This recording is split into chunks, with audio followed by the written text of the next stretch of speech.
Hinila siya ng pandak na lalaki. Pumiksi siya sa hawak nito, ngunit mas lalo lamang na humigpit ang hawak nito sa kanyang braso. "Huwag kang maarte. Hindi mo naman ako kailangang hilahin." Reklamo niya nang halos kaladkarin na siya nito papasok sa lumang bahay. Kanina pa siya naglalakad at namamagana ang kanyang mga paa dahil sa ilang beses na pagkatalisod. Mabuti na lamang at inalis na ang takip sa kanyang mata kung hindi baka humandusay pa siya sa lupa. Matatayog ang mga punong nakapalibot sa kanila at parang nasa gitna sila ng kawalan. Sa tuwing lumilingon siya kung saan sila galing, hinihila kaagad na lalaki ang kanyang braso. Binuksan ng isa pang lalaki ang pinto ng lumang bahay. Gumawa yun ng kakaibang ingay na nagpalukot sa mukha ni Alexandra. Parang matagal na ang bahay na ito, iba't ibang kalamidad na ang kinakaharap at isang ihip na lang ng malakas na hangin ay babagsak na. Itinulak siya ng lalaki papasok ng bahay. Nakita niya kung gaano kadumi ang sahig. Nagkalat ang mga basura, ang mga sirang gamit, ang dumi ng mga hayop at ang ilang basag na bote. "Dalhin mo Jimboy sa itaas, itali mo." Utos ng lalaki matangkad. Naghubad ito ng jacket kaya nakita niyang malaking tattoo nito sa dibdib hanggang sa braso. "Halika dito." Muli siya nitong hinawakan sa braso, ngunit umatras siya. "Aarte pa!" Hinigit siya ng maliit na lalaki. Tinikom niyang kanyang bibig at sumama na. Ramdam niyang hindi siya sasaktan ng mga taong ito dahil naghihintay lamang ng ipag-uutos sa kanila. Kung ganon, sinong utak ng pagdukot sa kanya? "Nasasaktan ako. Ano ba?" Sinipa ng lalaki ang pinakaunang kwarto sa ikalawang palapag. Nasinghot niya ang alikabok at ang masangsang na amoy. Parang hinahalukay ang kanyang bituka dahil sa amoy. "Pasok! Bilis!" Tinulak na naman siya nito. Nakita niya ang sirang katre, ang maduming kama at ang ilang patay na daga sa gilid-gilid ng silid. Naduwal siya. Nakakadiri ang silid. Lumapit ang lalaki sa katre. Naroon ang mahaba at lumang lubid. "Hindi mo naman ako kailangang itali," nautal niya saad. Kanina niya pa kinakalma ang sarili. Ayaw niya magpakita ng takot at iba pang emosyon. Kailangan ay manatili siyang kalmado at mag-isip ng maayos. "Hindi naman ako tatakas," mahina niyang saad. "Meron 2 bintana, ngunit may mga bakal yon. May isang pinto na mukhang patungo sa banyo. Pero sigurado siyang walang madadaanan doon." Tumingin sa kanya ang lalaki. "Alam mo, sayang ka," komento nito. Hinagot siya nito ng tingin at napaatras naman siya dahil sa ginawa nito. Napailing ito. "Maganda ka pa naman at mukhang mabait. Kaso kailangan din namin ng pera eh." Saad nito at nakipit balikat. Napalunok siya. Hindi niya alam kung anong sasabihin. Hindi siya makakapag-alok ng pera dahil maliban sa wala siyang dala, imposible rin na pumayag to. Nakita na niyang mga mukha ng mga dumukot sa kanya. May pakiramdam siyang hindi siya madaling pakakawalan ng mga taong ito. "Huwag kang tatakas dahil kapag sinubukan mo, humakbang to." Muli ay napaatras siya. "Bugbog lang ang aabutin mo kay Tere. Mukha lang yung mabait pero masama yung magalit." Banta nito sa katumalikod at naiiling na lumabas. Naglakad siya palapit sa pinto ng maisarado yon. Narinig niya ang tunog ng pagkandado nito. Humugot siya ng malalim na buntong hininga. Ikinuyom niya ang kanyang palad at agad na nag-init ang sulok ng kanyang mga mata. "It has to be someone related to Gareth." Bulong niya. Kilala ng mga taong ito ang kanyang asawa. 100,000 para dukutin siya. May nagbabayad sa mga taong ito para kidnapin siya. Nagtagis ang kanyang bagang at ang malabong imahe ni Natalie ang lumitaw sa kanyang isipan. Wala pa siyang ebidensya, ngunit malakas ang kanyang kutob na may kinalaman si Natalie sa nangyayari ngayon. Maging ang biglang pagkakaroon ni Gareth ng kaalaman tungkol sa kanyang pagbubuntis. Pumatak ang butil ng luha sa kanyang mga mata. Si Marcus at Natalie lamang ang nakakaalam tungkol sa kanyang pagbubuntis. Kaya sino pang ibang magpaplano ng ganito para lang siraan siya? Marahas niyang pinunasan ang kanyang luha. Hindi siya dapat umiyak. Nasa panganib sila ng kanyang anak kaya kailangan niya mag-isip ng mabuti kung paano makakawala sa sitwasyong ito. Dahan-dahan siyang naglakad patungo sa isa pang pinto. Kagaya ng hula niya, banyo yon. Maduming banyo na pinamumugaran ng mga daga at ipis. Nahihilo siya sa masangsang na amoy ng mga patay na hayop pero nilabanan niya yon. Nilapitan niya ang mga bintana at tiningnan ang likod ng bahay. Malalaking puno lamang ang bumati sa kanya. Tila nasa gitna sila ng kagubatan. Ngunit, naalala niya tumigil sila malapit sa gilid ng daan. Bago siya ibaba ng mga lalaki, tinakpan nito ang kanyang mga mata at kinaladkad siya. Ngunit tinandaan niya ang kanilang dinaanan. Mabato at maugat ang daan at ilang minuto lamang ang kanilang nilakad mula sa kanilang pinagbabaan. Malapit pa rin sila sa kalsada. Walang pag-asa na makatakas siya kung hindi dadaan sa pinto. Hinilan niya ang isang lumang upuan. Hindi niya kayang sigmurain na sa sahig maupo at mas lalong hindi niya kayang mahiga sa lumang katre. Sira na ang upuan, wala nang isa nitong paa, kaya idinikit niya yun sa dingding para maibalanse pa rin ang kanyang pag-upo. Naalala niyang sinabi ng babae na ipinatubos siya. Kay Gareth, nangangailangan ng pera ang grupong ito, kaya maaaring kailanganin pa rin siya para makakuha ng pera kay Gareth. Kay Gareth, napaahon siya, naglakad siya. Si Gareth, alam na dapat ngayon ni Gareth na nawawala siya. Baka hinahanap niya siya. Sana, bumuga siya ng hangin. Hindi naman siya siguro hahayaan ni Gareth na mawala na lang ng ganoon, hindi ba? Hindi siya pababayaan nito kahit pa. Hindi, baka nga wala na itong pakialam sa kanya. Baka hayaan na lang siya ng lalaki sa kamay ng mga dumukot sa kanya. Muli siyang naupo, mabilis ang tibok ng kanyang puso't hindi alam kung anong iisipin. Narinig niya ang mahinang tunog ng seradura ng pinto. Pinihit yon kaya napatingin siya doon. Bumukas ang pinto at pumasok ang isang babae. Nabanggit kanina ng pandak na lalaki na Tere ang pangalan nito.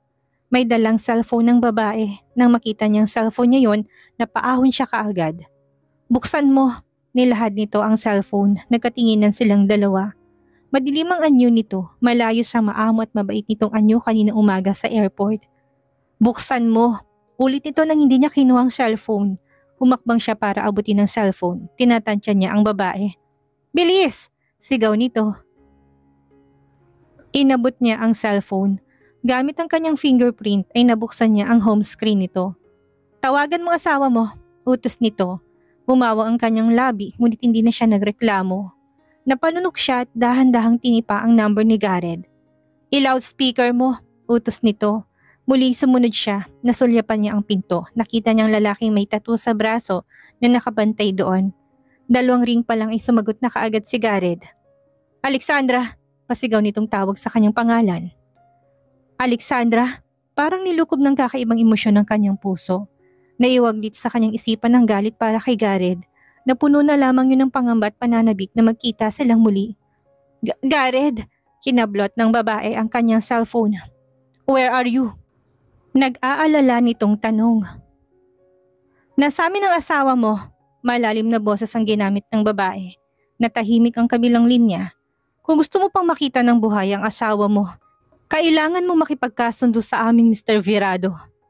Who is this? Sinenya sa ni Tere ang lalaki na sa pinto. Pumasok to. Hindi na mahalaga kung sino ako. Ang mahalaga, matubos mong asawa mo. Kaunti lang hihilingin namin. 2 milyon kapalit ng asawa mo. Muling natahimik sa kabilang linya. Huwag mo rin susubukan na mag-report sa pulisya, Mr. Virado. Hindi mo alam kung anong kaya namin gawin sa asawa mo. Pagbabanta nito, lumapit ang lalaki, kumunot ang kanyo at mabilis na dumalo ang dugo sa kanyang katawan. Nang makita siyang pakay nito. Anong gagawin? Bitawan mo ko! Mara siya nitong tinulak sa pader.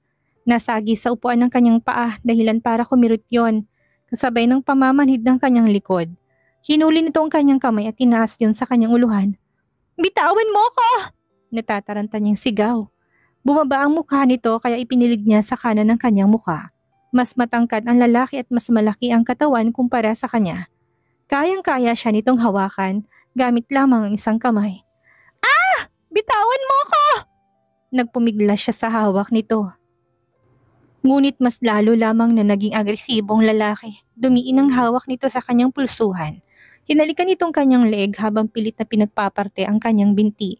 Hinaplos nito ang kanyang bewang dahilan para mangilabot siya ng husto. Tama na! Pagmamakaawa niya, ngunit patuloy nitong hinuhuli ang kanyang labi. Patuloy naman siyang umiiwas sa balak nitong paghalik sa kanya. Naglumikot ang isa nitong kamay sa bawat parte ng kanyang katawan. Tama na! Sigaw niya, hanggang sa maramdaman niyang inangat nito ang kanyang dress. Napuno ng sigaw at pagmamakaawa ang buong silid. Tama na! Iyak niya. Nanginginig ang kanyang katawan at wala siyang kalaban-laban. Sa panggigigil ng lalaki ay napunit ang laylayan ng kanyang dress. Napasigaw siya dahil sa ginawa nito. Mamayang gabi, Verado. Maghintay kasi ipapadala ko mensahe kung saan tayo magkikita. Ani Tere. Ang garter ng kanyang underwear ay nakapanan ng lalaki. Mas naging agresibo pa lalong paghalik nito sa kanyang leeg at sa kanyang mukha. Tama na yan, June. Malamig na saad ni Tere. Dahan-dahan na lumayo ang lalaki sa kanya. Pulang-pulang mukha nito at puno ng pagnanasang mga mata. Bitawan mo na, June. Hilom ng luhang kanyang mukha at ang mga mata. Mga demonyo sila. Binitawan siya ng lalaki. Nangihina siyang sumalampak sa sahig. Hindi na niya inalintahan na kumadumi yun. Hayop kayo. Hayop kayo. Iyak niya. Natawa lamang ang lalaki. Kung hindi ka lang tutubusin ng asawa mo, ay baka sumisigaw ka na sa sarap. Mahalin na saad ng lalaki. Tama na yan, June. Lumapit si Tere, nagbabato ng tingin sa kanya. Walang makikitang awa sa mga mata nito. Pasalamat ka't hindi namin sinunod ang unang utos sa amin kung hindi kanina ka pa nakalibing sa likod ng bahay. Malamig na saad ni Tere. Siguraduhin lang ng asawa mo na tutubusin ka niya bago maghating gabi. Dahil magiging pataba ka sa lupa kung hindi siya sumunod sa kasunduan namin. Tumalikod si Tere. Ito ang unang lumabas ng kwarto. June! Sigaw nito nang makitang hindi pa umaalis ang lalaki. Labag pa sa loob ni June nang sumunod siya kay Tere. Muli siyang naiwang mag-isa. Napahaguluhol na lamang siya habang niyayakap ang kanyang sarili. Punit na ang laylayan ng kanyang dress. Magulo na ang kanyang ayos dahil sa panlalaban kanina. Nanginginig ang kanyang katawan dahil sa matinding takot na nararamdaman. Bakit nangyayari ito sa kanya? Ganun ba kalaki ang kasalanan niya sa mundo para mangyari ito sa kanya? Niyakap niya ang kanyang sarili habang sumisiksik sa sirang upuan. Para siyang bola na isiniksik sa isang sulok.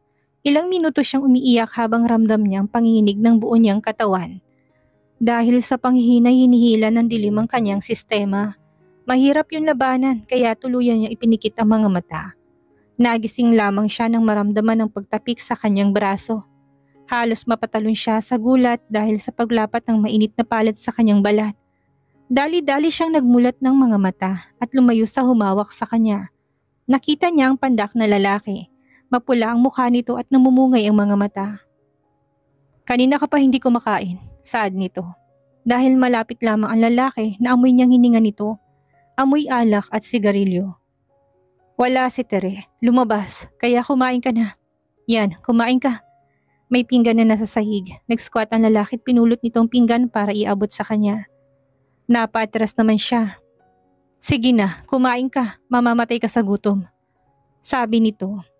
Napalunok siya, napansin niya na may liwanag pa naman sa labas pero halatang dapit hapon na. Nalipasan na siya ng gutom, dahan-dahan siyang umiling. Ayaw niyang tanggapin ng pagkain. Ano ba yan? Hindi ka kumakain ng inihaw na manok? Naasar nitong tanong. Nang makitang mukhang magagalit ito sa kanya ay napipilitan siyang abutin ang pinggan. Sige, bilisan mo. Baka pag dumating si Tere at makutusan pa ako nun. Nagkamot ito ng ulo habang sinasabi yon. Tumayo ang lalaki at muntik pang mabuwal dahil mukhang tinamaan na ng alak. Nakita niyang nahihirapan itong magbalanse. Magkakamay ako? Marahan niyang tanong. Wala man lang kutsara, madumi na rin ang kanyang kamay. Dahil sa pagsalampak sa sahig ay naging madungis na rin siya. Ang puting dress ay sira at puno na ng mantsa.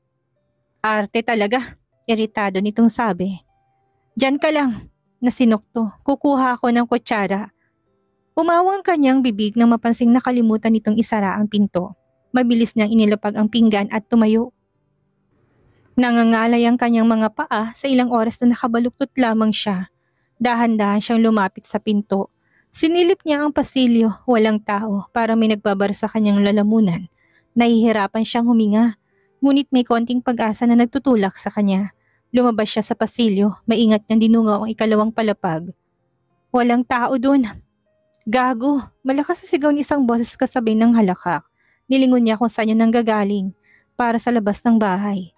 Muli niyang sinuyod ng tingin ng buong bahay. Wala si Tere, wala si June. Walang pandak na lalaki, wala ang driver kanina sa sasakyan. Dahan-dahan siya naglakad patungo sa hagdan. Bawat hakbang ay malakas na tumatambol ang kanyang puso para yung lalabas sa kanyang dibdib. Nasa hagdan na siya nang muling marinig ang mga lasing na boses. Galing yun sa lumang kusina, hindi pala sa labas ng bahay. Binilisan niyang pagbaba ng hagdan at patakbong tinungo ang sala. Ano yan? Saan mo dadali ng pitchel, Jimboy? Muli ay nagtawanan sila sa kusina. Alam niyang pabalik ng lalaki kaya tinakbo na niya ang pinto. Saktong palabas ng kusina ang lalaki na makita siyang lumabas. Yung babae! Sigaw ni Jimboy. Narinig niya yon, ngunit wala na siyang panahon para lumingon pa at sa lumang bahay. Mas binilisan niya ang pagtakbo papunta sa kagubatan. Hindi niya alam kung saan pupunta, pero isa lamang ang sigurado siya. Kailangan niyang makatakas. Habulin mo! Madilim ang anyo ni Gareth habang tinitignan ng computer ng IT expert na nagtitrack down sa GPS ng cellphone ni Alexandra. Maaaring naka-off ng cellphone ni Mrs. Verado, hindi na nasasagap ng satellite ang location ng kanyang GPS. Saad ng pulis na hindi na bumalik ang pulang marka sa mapa. What else can we do? May mga pulis at sundalo na naka-standby sa checkpoint ng mga kalsadang maaaring daanan ng sasakyan ng mga kidnapper. Sa ngayon, hindi tayo pwedeng magpadalos-dalos para sa kaligtasan ng iyong asawa. Hintayin natin tumawag muli ang number. What the heck? Frustrated na naihilamos ni Gareth ang kanyang kamay sa kanyang mukha. That's the best thing that we can do now. My wife's in danger at gusto niyo maghintay lang ako dito? Sir, lumapit ang mas matandang pulis sa kanya. May lead na kami, hindi ang mga malalaking sindikatong sangkot sa pagkakadukot ng asawa mo. Maliit ang 2 milyon para sa hinihingi nila bilang ransom, kaya may posibilidad na iilan lamang sila sa grupo, imporma nito. Huminga siya ng malalim, gumalaw ang kanyang panga dahil sa pagpipigil ng galit. So paano natin mahanap ang asawa ko ngayon? If they are not a big syndicate, then we can capture them easily. Kaya nga hinihingi namin na makipagkita kayo mamayang gabi para may pagkakataon tayong damputin sila. Sa ngayon, malinis ang pag-alis nila ng airport. Walang ibang paraan para matuntun ang kanilang kinaroroonan. Kumalma muna kayo. Magsasalita pa sana siya na mag-ring ang kanyang cellphone. Dali-dali siyang lumapit sa mesa kung saan nakakonekta ang kanyang cellphone sa computer ng isang IT expert. Nang makita number yun ni Christoph, inuwalan kaagad siya ng pag-asa. I have to take the call. Tumango ang mga pulis. Kinuha niya ang cellphone at lumayo sa kumpulan ng mga tao. I'm really sorry, sir. Gusto ni Ma'am Claudine na bumalik na kayo ng Manila. Hindi ko pa rin nasasabi sa kanyang totoo. Hindi ko na alam kung ano pang idadahilan ko. Bigo nitong sabi. How's Lolo Gregory? He's in a coma, sir. Mahina nitong sabi. Mas lalong bumigat ang kanyang dibdib nang marinig iyon. Kaninang umaga pa siya nag-aalala sa kalagayan ni Senior Gregory. Ngunit wala rin siyang magawa dahil sa problemang nangyayari ngayon. Nahati ang kanyang katawan. Gusto niyang bumalik na ng Manila para makita ang kanyang lola at aluin ang kanyang ina na siguradong umiiyak ngayon dahil sa pag-aalala. Ngunit hindi niya magawa. Hindi siya aalis nang hindi kasama si Alexandra. Look after mom. Hindi pa rin namin nahanap si Alexandra but don't tell her anything yet. Babalik ako ng Manila the soonest that I can. Pangako niya sa kanya ibinaba ang tawag. Ikinuyom niya ang kanyang palad at malakas na sinuntok ang pader. Damit! Ngayon pa talaga nagsabay-sabay ang problema. Isa pa naman sa pinakaayaw niya ay ang pakiramdam na wala siyang magawa para solusyonan kaagad ang isang problema. Ngayon ay wala siyang pagpipilian kung hindi ang maghintay na lamang sa tawag ng taong dumukot kay Alexandra para matapos na ang lahat ng ito. Samantalang sugat-sugat ng paa ni Alexandra dahil sa pagtakbo sa kakahuyan. Hinang-hina na siya, ngunit hindi siya maaring tumigil at magpahinga. Palubog pa lang ang araw pero madilim na sa loob ng kakahuyan dahil sa matatayog at mayayabong na punong kahoy.